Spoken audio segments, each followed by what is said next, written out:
പിന്നീട് ഇങ്ങോട്ട് സാധാരണക്കാർക്ക് പോലും മനസ്സിലാകുന്ന വിശ്വപ്രാർത്ഥനയായ ദൈവദശകം എഴുതി. അതിൽ ആദ്യം തന്നെ സ്വാമി പറഞ്ഞു, ദൈവമേ കാത്തുകൊള്ളുകങ്ങ് കൈവിടാതിങ്ങു ഞങ്ങളെ, നാവികൻ നീ ഭവാബ്ദിക്ക് ഒരാവിവൻ തോണി നിൻ പദം. ഒരു നാവികൻ എങ്ങനെയാണോ ഒരു ബോട്ടിനെ കാത്തു സൂക്ഷിക്കുന്നത്, അതുപോലെ ഞങ്ങളുടെ ജീവിതത്തെ സ്വാമി കാത്തു സൂക്ഷിക്കണമെന്നാണ് പ്രാർത്ഥിക്കുന്നത്. നമുക്ക് നമ്മുടെ ജീവിതമാകുന്ന സംസാര സാഗരത്തെ മറികടന്ന് അപ്പുറത്തെത്തുവാനായി നമ്മോടൊപ്പം മാർഗദർശിയായി നിൽക്കുന്ന ധ്രുവ നക്ഷത്രമാണ് അനുകമ്പ എന്ന് സ്വാമി പറഞ്ഞിട്ടുണ്ട്.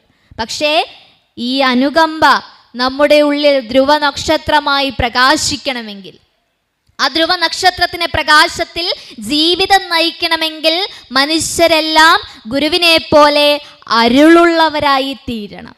ഈ അരുള് എന്ന് നമ്മുടെ ഹൃദയത്തിൽ ഉണ്ടാകുന്നു, അന്നു മാത്രമേ നമുക്ക് ഇന്ന് നമ്മുടെ മുൻപിലുള്ള എല്ലാ വിധത്തിലുമുള്ള സംസാര സാഗരങ്ങളെയും മറികടന്ന് അപ്പുറത്തെത്തുവാൻ സാധിക്കുകയുള്ളൂ.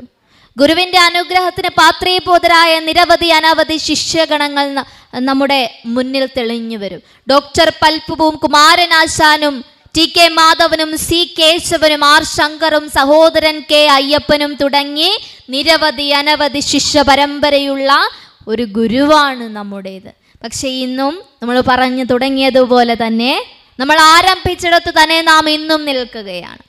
പക്ഷെ അതിൽ നിന്നെല്ലാം വിപരീതമായി യഥാർത്ഥ ശ്രീനാരായണ ധർമ്മം എന്താണ്, യഥാർത്ഥ ശ്രീനാരായണ ഗുരുദേവൻ എന്താണ് എന്ന് പഠിച്ചറിയുവാൻ നമുക്ക് ഓരോരുത്തർക്കും സാധിക്കണം.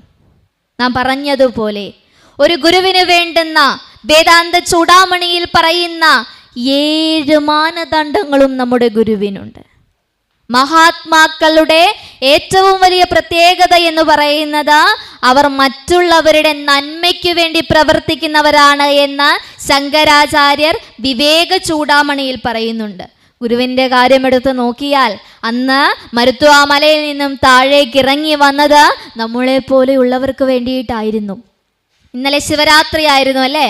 നമ്മളെല്ലാവരും ഉറക്കമൊഴിച്ചിട്ടുണ്ടാകും, ശിവഭഗവാന്റെ നാമം ഉരുവിട്ടിരുന്നിട്ടുണ്ടാകും. പക്ഷേ എത്ര പേര് അരുവിപ്പുറത്ത് പോയി? ഒരാൾ പോയി, പോട്ടെ. അരുവിപ്പുറത്ത് പോകുന്നത് ഒരാളേ ഉള്ളൂ. ഞാനൊരു ചോദ്യം ചോദിക്കാം, അതിന് ആരെങ്കിലും ഒരാൾ ആ ക്ഷേത്രത്തിൽ പോയിട്ടുണ്ടോ എന്ന് പറയണം. ഇന്നലെ ശിവരാത്രി നാളായിട്ട് 1888 35 വർഷങ്ങൾക്ക് മുൻപ് അധസ്ഥിത വിഭാഗക്കാർക്ക് വേണ്ടി ആദ്യമായി തുറക്കപ്പെട്ട ഒരു ശിവക്ഷേത്രമുണ്ട്. എവിടെയാണെന്നറിയാമോ? അരുവിപ്പുറം എന്നാണ് എല്ലാവരും പറയുന്നത്. അതിൽ നിന്ന് വിപരീതമായ ഉത്തരം ആർക്കെങ്കിലും ഉണ്ടോ? കോലത്തുകര. വേറെ ഉത്തരം ഇല്ല. എന്നാൽ 1888 35 വർഷങ്ങൾക്ക് മുൻപ് നമ്മളെ പോലെയുള്ള സാധാരണ ജനസമൂഹത്തിന് വേണ്ടി ആദ്യമായൊരു ശിവക്ഷേത്രം തുറക്കപ്പെട്ടത് ആറാട്ടുപുഴ മംഗലത്ത് എന്ന് പറയുന്ന സ്ഥലത്താണ്. അതിന് കാരണഭൂതനായത് ആറാട്ടുപുഴ വേലായുധ പണിക്കർ എന്ന ധീരകേസരിയാണ്. ഒരിക്കൽ ഒരു ഈഴവ യുവതി മൂക്കുത്തി അണിഞ്ഞ് ഒരു കല്യാണത്തിന് ചെന്നപ്പോൾ അവിടെ ഉണ്ടായിരുന്ന സവർണ നേതാക്കന്മാർ ആ സ്ത്രീയുടെ മൂക്കുൾപ്പെടെ അരിഞ്ഞു കളഞ്ഞ ചരിത്രമുണ്ട്. അന്ന് സ്വന്തം ചിലവിൽ 100 കണക്കിന് സ്വർണ്ണ മൂക്കുത്തികൾ പണി കഴിപ്പിച്ച് നമ്മുടെ അമ്മ പെങ്ങന്മാരെ അണിയിച്ച് ഈ വഴികളിലൂടെ ഒരു ജാഥ നടത്തിയാണ് ആറാട്ടുപുഴ വേലായുധ പണിക്കർ. ഏക്കർ കണക്കിന് സ്ഥലങ്ങളുണ്ടായിരുന്ന, ഏക്കർ കണക്കിന് തെങ്ങിൻ തോപ്പുകൾ ഉണ്ടായിരുന്ന ആയോധന കല അഭ്യസിച്ച ഒരു വ്യക്തിയാണ് ആറാട്ടുപുഴ വേലായുധ പണിക്കർ. അദ്ദേഹം ക്ഷേത്രകാര്യങ്ങൾ പഠിക്കുന്നതിന് വേണ്ടിയിട്ട് അമ്പലത്തിൽ കയറിയിരുന്ന അവിടുത്തെ ക്ഷേത്രകാര്യങ്ങളെല്ലാം പഠിച്ചു കഴിഞ്ഞപ്പോൾ അവിടുത്തെ പൂജാരിയോട് ചോദിച്ചു, ഒരു അവർണൻ ഈ ക്ഷേത്രത്തിൽ കയറിയാൽ എന്താണ് ശിക്ഷ എന്ന് ചോദിച്ചപ്പോൾ അയാൾ പറഞ്ഞു, 101 പൊൻപണം നൽകണം, അതുകൂടാതെ 101 ചാട്ടവാർ അടിയും കൊള്ളണം. ഉടൻ തന്നെ 101 പൊൻപണം എടുത്തു കൊടുത്തിട്ട് പറഞ്ഞു, നിങ്ങളുടെ ചാട്ടവാർ അടി കൊള്ളുവാൻ എന്നെ കിട്ടുകയില്ല എന്ന് പറഞ്ഞ കുതിരപ്പുറത്ത് കയറി പാഞ്ഞു പോയി. പിന്നീട് വന്ന് ഒരു ക്ഷേത്രം നിർമ്മിച്ചു. അതാണ് ആറാട്ടുപുഴ മംഗലത്ത് ഇന്നുമുള്ള ശിവക്ഷേത്രം. ഇതൊക്കെ എവിടെയെങ്കിലും വായിച്ചിട്ടുണ്ടോ? ഇല്ല. മറിച്ച് വേലുത്തമ്പി ദളവയെക്കുറിച്ച് അറിയാത്ത ആരെങ്കിലും ഈ കൂട്ടത്തിലുണ്ടോ? ഇല്ല. തിരുവിതാംകൂർ മഹാരാജാവിനെ കുറിച്ച് അറിയാത്ത ആരെങ്കിലും ഉണ്ടോ? ഇല്ല. പക്ഷേ ഇന്നും ആവശ്യമുള്ളവരെ മാത്രം നമ്മെ പഠിപ്പിക്കുന്നില്ല. ഇന്ന് പല രാഷ്ട്രീയ നേതാക്കന്മാരും പറയുന്നുണ്ട്, നിങ്ങൾക്ക് ക്ഷേത്രത്തിൽ കയറുവാനുള്ള അവകാശം നേടിത്തന്നത് ആരാ? ഞങ്ങളാണ്. അതുകൊണ്ട് നിങ്ങൾ ആർക്ക് വോട്ട് ചെയ്യണം? ഞങ്ങൾക്ക് വോട്ട് ചെയ്യണം, അല്ലേ? പക്ഷെ അന്ന് അഭിമാനത്തോടെ നെഞ്ചു വിരിച്ചു നിന്ന് പറയണം, തിരുവിതാംകൂർ വ്യാഘ്രം ആറാട്ടുപുഴ വേലായുധ പണിക്കരുടെ പിന്മുറക്കാരാണ് നമ്മളെന്ന്. ഇന്ന് പലതിനും അടിമപ്പെട്ടു പോകുമ്പോൾ പ്രിയപ്പെട്ട അച്ഛനമ്മമാരെ, വീടുകളിലുള്ള കുട്ടികൾ മദ്യത്തിനും മയക്കുമരുന്നിനും ഒക്കെ അടിമപ്പെട്ടു പോകുന്ന കുഞ്ഞുങ്ങളുണ്ട് നമുക്കിടയിൽ. പക്ഷേ അവരെ അകറ്റി നിർത്താതെ ചേർത്ത് നിർത്തി അതിൽ നിന്നെല്ലാം നമുക്ക് അവരെ പിന്തിരിപ്പിച്ചുകൊണ്ട് നല്ലൊരു യുവജനതയെ വാർത്തെടുക്കേണ്ടതുണ്ട്. കാരണം നാളത്തെ ഇന്ത്യ അവരുടെ കൈകളിലാണ്. നാളത്തെ ഇന്ത്യ നശിച്ചു പോകരുതെങ്കിൽ ദയവ് ചെയ്ത കുട്ടികളെ രവിവാര പാഠശാല ക്ലാസ്സുകളിലേക്ക് അയക്കണം. അവരെ ഈശ്വര ഭക്തിയുള്ളവരായി വളർത്തിയെടുക്കണം. അല്ലെങ്കിൽ നാളെ അനാഥാലയങ്ങളിലേക്ക് അല്ലെങ്കിൽ വൃദ്ധസദനങ്ങളിലേക്ക് ചെന്ന് താമസിക്കുവാൻ തയ്യാറായിക്കൊള്ളുക. പക്ഷേ ശ്രീനാരായണ ഗുരുദേവനെ പഠിച്ച നമ്മൾ പറഞ്ഞു, ഒരു കുട്ടിയും അതിന് തയ്യാറാകുകയില്ല. ഇവിടെ രവിവാര പാഠശാല ക്ലാസ് നടക്കുന്ന ശാഖയല്ലേ? നടക്കുന്നതല്ലേ? നിങ്ങളെല്ലാം ഉറങ്ങുവാണോ വീണ്ടും? നടക്കുന്നതാണ്. ഇതിൽ എത്ര കുട്ടികൾ ആ രവിവാര പാഠശാലയിൽ പങ്കെടുക്കുന്നുണ്ട്? കൈയൊന്നും പൊക്കണ്ട, വെറുതെ ഒന്ന് ചിന്തിച്ചാൽ മതി. ഇവിടെ മനസ്സിലാകും നമ്മളെപ്പോഴും ഗുരുവിനെ പ്രാർത്ഥിക്കുന്നുണ്ട് എന്നാണ് പറയുന്നത്. പക്ഷെ നമ്മുടെ ഉള്ളിലുള്ളത് ശരിയായ ഭക്തിയായിരുന്നു എന്ന് ചിന്തിക്കണം. ഗുരു നിരവധി അനവധി കൃതികൾ രചിച്ചു തന്നപ്പോഴും നമുക്ക് ഇന്നും ആഗ്രഹം എന്താണ്?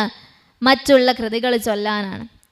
ഗുരുവിൻ്റെ മതവീക്ഷണത്തെക്കുറിച്ച് ചർച്ച ചെയ്യുമ്പോൾ ഭഗവാൻ ശ്രീനാരായണ ധർമ്മം എന്ന കൃതിയിലൂടെ നമുക്ക് പറഞ്ഞു തന്നൊരു സിദ്ധാന്തമുണ്ട്. മാഹമ്മദ ക്രൈസ്തവാശ്ച ജൈന ബൗദ്ധസ്ഥതേതരേ ഏകതാ പാതനായൈവ പ്രയതന്തേ നിരന്തരം. മുഹമ്മദിയരും ക്രൈസ്തവരും ജൈനന്മാരും ബൗദ്ധന്മാരും ഹിന്ദുക്കളും തുടങ്ങി ഈ ലോകത്തുള്ള എല്ലാ മതക്കാരും ഒന്നിനെ പ്രാപിക്കുവാൻ വേണ്ടിയാണ് നിരന്തരമായി പരിശ്രമിക്കുന്നത്. അനേകം പർവ്വതങ്ങളിൽ നിന്നും ഉത്ഭവിക്കുന്ന നദികൾ ഒടുവിൽ എവിടെയാ ചെന്ന് ചേരുന്നത്? ഒരു സമുദ്രത്തിൽ ലയിച്ച അവ ഒന്നായി തീരുകയാണ് അവിടെ. അതുപോലെയാണ് മഹാഗുരുക്കന്മാർ ഏകമായ സനാതന സത്യവുമായി വിലയം പ്രാപിച്ച ഏകത്വത്തിൽ വർത്തിക്കുകയാണ് മഹാഗുരുക്കന്മാരുടെ ഉപദേശങ്ങളെല്ലാം തന്നെ. ഇതുകൂടാതെ ആത്മോപദേശ ശതകത്തിലെ 49 പദ്യത്തിലൂടെ ഗുരു പറഞ്ഞ ആ ഒരു മതം, ഒരു ജാതി, ഒരു മതം, ഒരു ദൈവം, മനുഷ്യന് എന്ന് പറഞ്ഞപ്പോൾ ആ ഒരു മതം ഹിന്ദു മതമാണ് എന്ന് തെറ്റിദ്ധരിച്ച പല ആളുകളും ഉണ്ടായിരുന്നു. പക്ഷെ അവർക്ക് വേണ്ടി ഗുരു ആത്മോപദേശ ശതകത്തിലെ 49 പദ്യത്തിൽ പറയുന്നുണ്ട്, അഖിലരും ആത്മസുഖത്തിനായി പ്രയത്നം സകലവുമിങ്ങു സദാപി ചെയ്തിടുന്നു, ജഗതീലി മതമേകമെന്നു ചിന്തിച്ചഖമണയാതകതാരമർത്തിടേണം. നമ്മൾ ജോലിക്ക് പോകും അല്ലേ? ജോലിക്ക് പോയി പൈസ ഉണ്ടാക്കും. എന്തിനാ പൈസ ഉണ്ടാക്കുന്നത്? വീട് വെക്കണം, പിള്ളേരെ പഠിപ്പിക്കണം, ഇഷ്ടമുള്ള ആഹാരം വാങ്ങിക്കണം, വസ്ത്രം വാങ്ങിക്കണം, ഇതിനൊക്കെ വേണ്ടിയാണ്. ശരിക്കും നമ്മളെല്ലാവരും പ്രയത്നിക്കുന്നത്, എല്ലാ മതസ്ഥരും പ്രയത്നിക്കുന്നത് ആത്മസുഖത്തിന് വേണ്ടിയാണ്. ഈ ആത്മസുഖമാണ് നമ്മുടെ ഒരു മതം എന്ന് പറയുന്നത്. ഈ ഒരു മതം എന്താണെന്ന് CV കുഞ്ഞിരാമനുമായി സംസാരിച്ചപ്പോൾ ഗുരു കുറച്ചുകൂടി വ്യക്തമായി പറഞ്ഞു തന്നു. ഗുരു പറഞ്ഞു, എല്ലാ മതങ്ങളുടെയും ഉദ്ദേശം ഒന്ന് തന്നെയാണ്. നദി സമുദ്രത്തിൽ ലയിച്ചാൽ പിന്നെ നടുക്കടലെന്നും തിരക്കുഴിയെന്നുമുണ്ടോ? ജീവാത്മാക്കൾക്ക് ഊർദ്ധമുഖത്വം ഉണ്ടാക്കുവാനുള്ള അധികാരമേ മതങ്ങൾക്കുള്ളൂ. അതുണ്ടായിക്കഴിഞ്ഞാൽ സൂക്ഷ്മം അവർ തന്നെ അന്വേഷിച്ച് കണ്ടെത്തിക്കൊള്ളും. സൂക്ഷ്മമറിഞ്ഞവന് മതം പ്രമാണമല്ല, മതത്തിന് അവർ പ്രമാണമാണ്. തൻ്റെ ഉള്ളിലുള്ള സത്യത്തെ അറിഞ്ഞ ആരും പിന്നീട് മതത്തിനും ജാതിക്കും വേണ്ടി വാദിക്കുവാനും അങ്ങനെ വാദിച്ച് ജയിക്കുവാനും ഒന്നും ശ്രമിക്കുകയില്ല. ആത്മോപദേശ ശതകത്തിലെ 44 മുതൽ 47 വരെയുള്ള 4 പദ്യങ്ങൾ മതമീമാംസ എന്നാണ് അറിയപ്പെടുന്നത്. ആ 4 പദ്യങ്ങളുടെ സ്വാമി തൻ്റെ മതവീക്ഷണത്തെ വളരെ വ്യക്തമായി നമുക്ക് പറഞ്ഞു തന്നിട്ടുണ്ട്. ഇങ്ങനെ നിരവധി അനവധി കാര്യങ്ങൾ നമുക്ക് മതത്തെക്കുറിച്ചും ജാതിയെക്കുറിച്ചും ഒക്കെ പറഞ്ഞു തന്നപ്പോഴും നമുക്കിതൊന്നും പഠിക്കുവാൻ സമയമില്ല.